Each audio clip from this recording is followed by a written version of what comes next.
You might be able to tell that we're into the final days of the House of Commons before MPs head out of Ottawa and onto the summer barbecue circuit. And just where those leaders choose to spend their time can tell us something about their strategies for the season. First out of the gate so far is Pierre Poilievre, who we can tell you is going to start his summer tour with several stops in Quebec beginning tomorrow. What do those first tour stops tell us about their strategy over the summer? Let's bring back the front bench. Brian Gallant, Lisa Raitt, Tom Mulcair, and Rob Benzie. Tom, you're in Quebec right now. Why do you think the Tories would choose that as stop number one? What does it tell us? Because the first seats that will fall into their win columns are seats outside of Greater Montreal that right now belong to the Bloc Québécois. They're really becoming competitive with the Bloc in a lot of those ridings, and Quebecers have a very well-identified tendency to want to be part of any government. And if it looks like Poilievre actually has a chance of forming a government, then a lot of votes will move over to the Conservatives. I'm convinced of that. It's the history of Quebec's voting patterns over the years.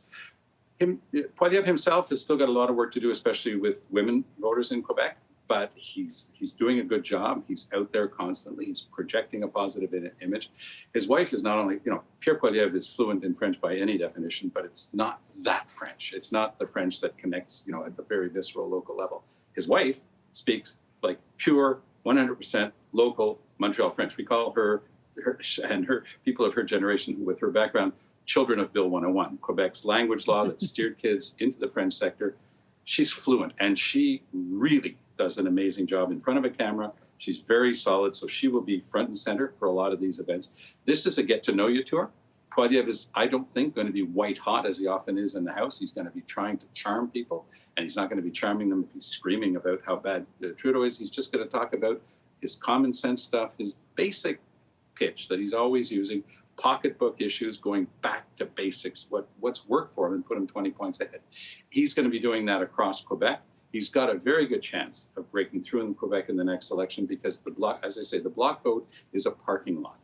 With Jack in a later election in 2011, we almost wiped out the Bloc completely. So it's not a very solid vote. They can't count on it. There are very few active members of the Bloc. It's the way you vote when you're not too sure which way to go.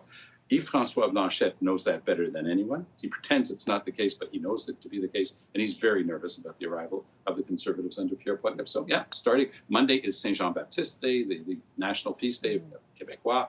He's going to be there for that. Trudeau's going to be trying to convince people at the polling stations in Toronto, St. Paul's. We'll see which one pays off the most. I did find it interesting just to learn that they would start in Quebec, because it sounds to me, Brian, like it will be a very active summer tour like last summer was for the Tories. And that is in particular when they started to gain a lot of momentum. Do you think it's a good strategy to employ a similar one and to be out there as much as possible over the summer? Yeah, for sure. I mean, it obviously worked, or at least was part of the success that they've had over the last year when you look at polling. And at the same time, I mean, it would be, I think, a very big misstep to not take the opportunity this summer when you know that an election is just around the corner, to get to all corners of the country, to meet people. And as Tom said, kind of in a charm offensive, if you will. So I think it makes a lot of sense. I certainly hope that the other parties will be doing the same thing. I think it would be a mistake if they didn't take the opportunity to do so. In terms of starting with Quebec, I think Tom really lays out many of the reasons as to why it's the case and why it makes sense. Simple thing I will add, I mean, if you look at the polling, it really is almost the last bastion right now for the Liberals today as we stand. And of course, want to be fair to the Liberals where they would say, look, the election's in a while, so there's time to make gains in other regions. But as of right now, this is sort of the last place that they're still kind of in play and sort of looking for first place even. So you could make the argument, well, why would he go there when he is doing so well in all the other regions and provinces? Why would Poilievre start with Quebec? Two reasons, in my humble opinion. One, exactly what we're doing right now. It's kind of like a bit of a confidence move too, right? It's to say we think we can win everywheres and we're going for all regions. So that really will play in, I think, into the kind of Ottawa bubble where people are like, oh, wow, like they're really sort of stretching to get across the country and try to get seats all over. And second, I think they also know that, look, the rest of the country, I'm not going to say follows, but they certainly are interested in where Quebec goes and on sort of which party Quebecers are going to sort of land with. So my sense would be that they know that and they want to try to eliminate all possibilities that Trudeau and company be able to sort of get some momentum again. And they're thinking to themselves, what are the ways that that could happen? Well, one way could be if Quebec starts to go kind of big in with the Liberals, maybe the rest of the country says, well, that's where people are going. So I think for those two reasons and all the reasons Tom mentioned, it makes sense. Lisa, does it make sense to you? And what message do you think the Tories are sending by choosing Quebec first?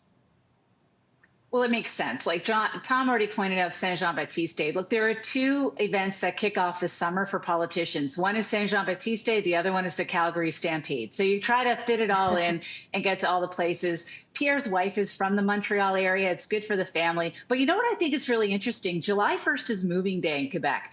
And one of the four things that Pierre talks about all the time is how he's going to build the homes. And I think that could be a very compelling message in July, going into Quebec and talking about it at a time when people are very much thinking about how much rent is and where they're going to be moving to and the issues with respect to housing, because it's happening in Quebec as it's happening across the country. I got to tell you, I'm pretty excited about this summer barbecue tour. I mean, I'm going to quote Taylor Swift, you know, my favorite reputation, my favorite era is, are you ready for it? And I don't know if Canadians are ready to see what's going to happen on this swing of barbecues for Pierre Poilievre and the Conservatives. They are going to be it's going to be a wild amount of adulation. Every MP wants him to come into his riding. Every prospective candidate wants him in their riding. There's going to be big crowds. There's going to be social media. And I got to tell you, it's awfully nice to be on the Conservative side, being welcomed back into communities again. I'm excited to see it all happen. I think it's going to be amazing. And you know what? I know how the Liberals are going to feel, because I was there too when their leader was super popular. But you know what? You're going to have a pall over your barbecues, and we're going to be all sunshine and rainbows. Can't wait.